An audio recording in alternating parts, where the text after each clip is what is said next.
ऐसा होता है कि फियर की वजह से रॉन्ग आंसर दे देते हैं या फिर फियर की वजह से ऐसे आंसर देते हैं कि जो ऑफिसर हो उसको डाउट होता है।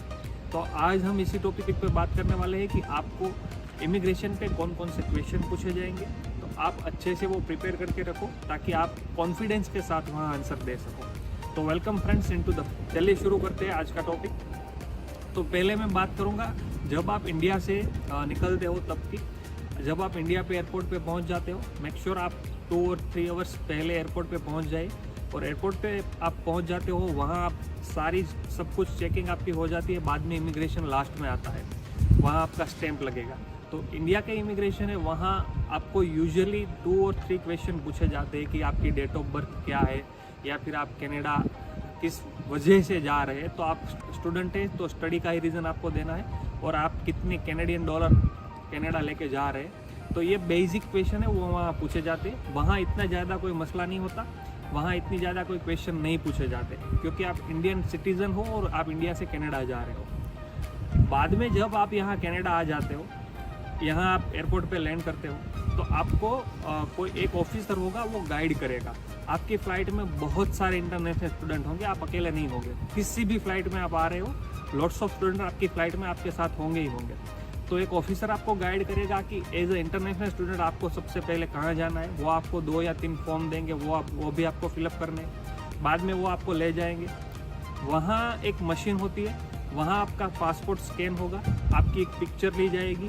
और वहाँ एक दूसरी मशीन भी होती है जहाँ आपको पासपोर्ट डाल के पूरे एक क्वेश्चन होते हैं, उसके आंसर देने कि आप कहाँ रहने वाले हो, या फिर आपको कोई अभी तो नहीं है लेकिन कोविड चल रहा था तो आपको कोई बीमारी है या नहीं, या फिर आपने लास्ट 14 डेज में ट्रैवल किया है या नहीं। ये सब कुछ बेसिकली वो मशीन में पूछा जाएगा। दूसरा कुछ वो मशीन नहीं आपको पूछेगी। बाद में आप जाओगे इमिग्रेशन में। तो इमिग्रेशन में जब भी आप जा रहे हो, एक बात आप श्योर रखो कि आपको जो भी आंसर देने हैं वो कॉन्फिडेंस के साथ देने हैं। अगर आपके आंसर कॉन्फिडेंस के साथ नहीं रहे और ऑफिसर को डाउट हुआ आपके ऊपर, इट मीन्स कि वो आपको ज़्यादा से ज़्यादा क्वेश्चन पूछ सकता है। अगर आपके पहले 2 आंसर या 3 आंसर ही आपने कॉन्फिडेंस के साथ दे दिए, इट मीन्स कि वो ज़्यादा क्वेश्चन आपको नहीं पूछेगा, उसको डाउट ही नहीं होगा। तो कॉन्फिडेंस के साथ कोई भी आंसर देना है वो आप ध्यान में रखें। और जब भी आप इमिग्रेशन में जा रहे हो, वहाँ भी लाइन अप होगी। ऐसा नहीं है कि आप पहले स्टूडेंट हो, आप अकेले ही होंगे। बहुत सारे स्टूडेंट वहाँ लाइन में खड़े होंगे। तो आपको क्या करना है कि जो भी डॉक्यूमेंट आपके पास है, मीन्स कि आपने वीज़ा में लगा है, वो सभी डॉक्यूमेंट आपको प्रिंट आउट करके रखने हैं। आपकी GIC के डॉक्यूमेंट है, या फिर आपने वीज़ा में जो जो अप्लाई किया है, आपकी मार्कशीट से आपकी ट्रांसक्रिप्ट है, सभी कुछ आपको प्रिंट आउट करके रखना है। वहाँ वो कुछ भी डॉक्यूमेंट आपके पास से मांग सकते हैं। वो पूछ सकते हैं कि ये डॉक्यूमेंट मुझे दे दो। अगर आपके पास मोबाइल में डॉक्यूमेंट हुआ, तो काफ़ी ऑफिसर्स ऐसे होते हैं कि जो मोबाइल के डॉक्यूमेंट वैलिड नहीं करते हैं, क्योंकि मोबाइल में एडिटिंग वगैरह सब कुछ हो सकता है, प्रिंट में भी हो सकता है, वो अंडरस्टैंडिंग की बात है। लेकिन वो लोग प्रिंट आउट डॉक्यूमेंट को ज़्यादा प्रीफर करते हैं। तो आपको ये बात कंसिडर करनी है कि जो भी डॉक्यूमेंट आपके पास है वो सभी के सभी आपके पास प्रिंट आउट हो। ऐसा नहीं है कि आप सॉफ्ट कॉपी लेके जाओ, मोबाइल में लेके जाओ और दिखा दो। काफ़ी ऑफिसर वो वैलिड नहीं करते हैं। तो प्रिंट आउट डॉक्यूमेंट सभी आपको लेके जाने हैं। लाइन में आप खड़े रहे, जब भी आपकी टर्म आती है तो बेसिकली आपको जो क्वेश्चन पूछते हैं उसमें से ये जो मैं आपको बता रहा हूँ वही क्वेश्चन आपको पूछे जाएंगे। लास्ट मेरे जो भी फ्रेंड यहाँ आए, मैं यहाँ आया 2 साल की मैं बात कर रहा हूँ, 1.5 ईयर मैं यहाँ हूँ, तब से लेके अब तक मेरे जो भी फ्रेंड यहाँ आए, मैंने सभी को पूछा है कि क्या क्या पूछते हैं। तो बेसिकली मेरा जो एनालिसिस है वो आपको बता रहा हूँ कि ये बेसिक क्वेश्चन है वो आपको पूछे जाते हैं।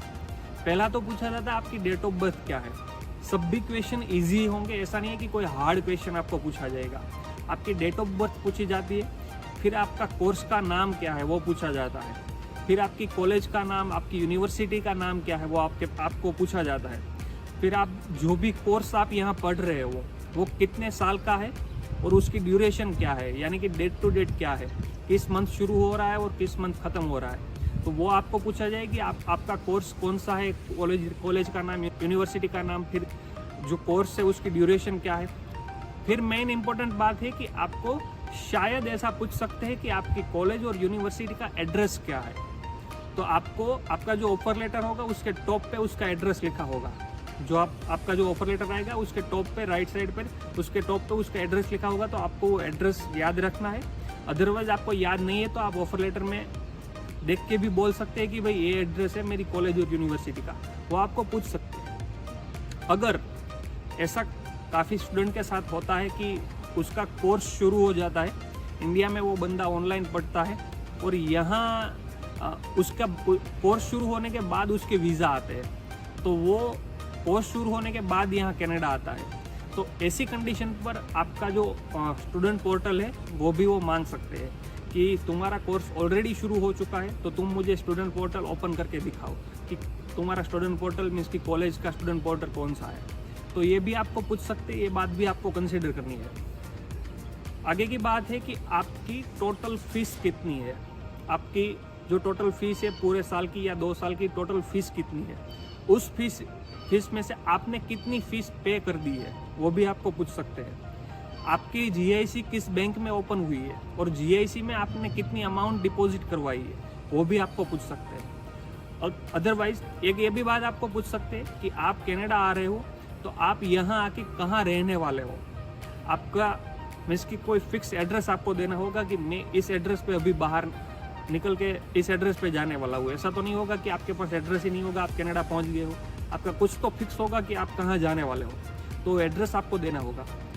काफ़ी स्टूडेंट को ऐसा भी पूछा जाता है कि आप जहाँ जिस बंदे के साथ जिस पर्सन के साथ रह रहे हो उसका आपके साथ रिलेशन क्या है, तो आपका वो ब्रदर हो या फिर फ्रेंड हो जो भी हो, आपको रियल बता देना है कि ये बंदा है और मैं इसके साथ मेरा ये रिलेशनशिप है, मैं रहने वाला हूँ। आपको 10th का स्कोर 12th का स्कोर ये भी पूछा जा सकता है, और आपकी जो बैचलर है वो आपने किस यूनिवर्सिटी से की है, अगर आप इंडिया से बैचलर करके आ रहे हो तो वो भी आपको पूछ सकते हैं।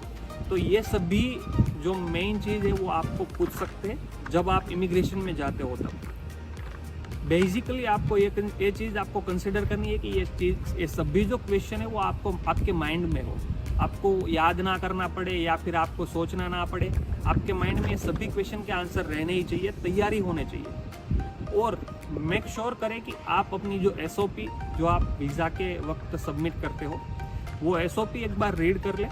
एजेंट आपको रीड करने बुलाएगा ही बुलाएगा, अगर आपने एजेंट के थ्रू फाइल की, अगर आपने खुद ने SOP बनाई है तो फिर आप वो पूरी SOP एक बार रीड कर लें और उसमें आपने कोई भी स्पेसिफिक रीज़न क्या क्या दिया है वो रीड कर लें। ऐसा ये जो क्वेश्चन है कि आप यहाँ ये कोर्स क्यों ले रहे हो या फिर आपने कनाडा ही क्यों चूज़ किया स्टडी के लिए, 1000 में से 1 या 2 स्टूडेंट को ये क्वेश्चन पूछा जाता है, लेकिन पूछ सकते हैं।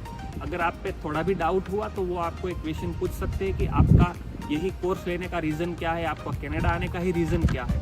तो मेक श्योर आप अपनी SOP है वो एक बार रीड कर लें ताकि आपके माइंड में वो सभी आंसर क्लियर हो और आप पूरे कॉन्फिडेंस से वो जो भी पूछे उसका आंसर दे सको। एक बार इमिग्रेशन डन हो गया फिर कोई फिक्र नहीं है, आप कनाडा आ गए हो, कॉन्फिडेंस के साथ आगे बढ़िए और अपना अच्छा फ्यूचर बनाए। और एक बात ये भी कंसिडर करिए कि वो जो ऑफिसर वहाँ बैठा है इमिग्रेशन में वो कभी भी ऐसी ट्राई नहीं करेगा कि आपको डिपोर्ट होना पड़े। उसकी बेस्ट ट्राई यही होगी कि आप कनाडा में जाओ, आप इमिग्रेशन क्लियर करो और आप जिस पर्पस से यहाँ आए वो पर्पस क्लियर करो कनाडा में आके।